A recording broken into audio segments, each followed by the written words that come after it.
वैशाली।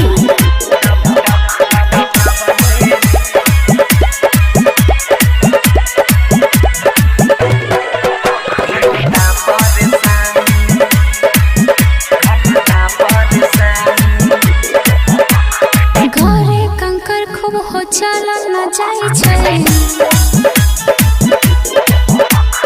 लागे पियस बड़ी माथा चकराई छै।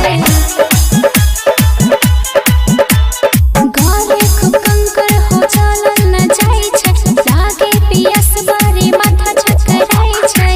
तनी गुलाई के पियाई दो पानी, तनी गुलाई के पियाई दो पानी, तनी गुलाई के पियाई दो पानी।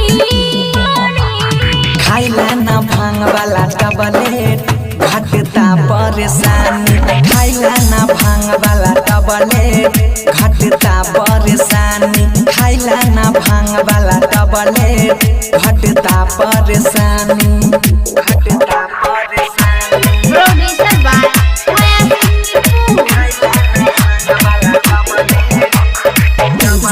Kanchan Raj, Hajipur Vaishali. Happy recording studio बंदेरा।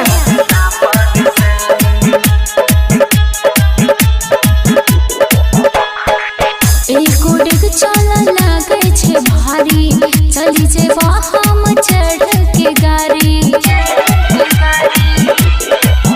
हाँ, एको डेग चल लागे छे भारी, चली जेबा हम चढ़ के गाड़ी। पूरे पूरे बड़ी दर्द करे छै, अपने देह बड़ी लागे छै भारी। बोलबम बोला ये नहीं मत नहीं हारा, हर हर बम बम के नारा लगावा। बोलबम बोला ये नहीं मत नहीं हारा, हर हर बम बम के नारा लगावा।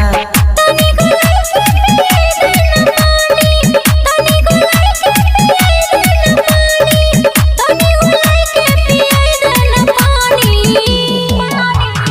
खाइला ना भांग वाला टबलेट घटता परेशानी, खाइला ना भांग वाला टबलेट घटता परेशानी, खाइला ना भांग वाला टबलेट घटता परेशानी, घटता परेशानी।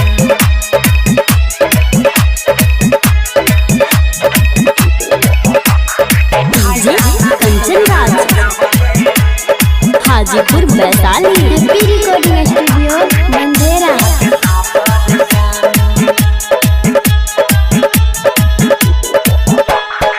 करने काम देहा बुझमा जबूरी, यहाँ से देव घर केतना छै दूरी। हाँ, करने काम देहा बुझमा जबूरी, यहाँ से देव घर केतना छै दूरी। बात जे हमर नहीं मानबो देवरजी, चली जेबो हम एहिजा से। देवरू बंशीधर के बात तुम्हारा गलिए पहुँच अब नहीं खिसियाबा। देवरू बंशीधर के बात नहीं डाला, गलिए पहुँच अब नहीं खिसियाबा। तनी गुलाई के पियाई दो पानी, तनी गुलाई के पियाई दो पानी, तनी गुलाई के पियाई दो पानी।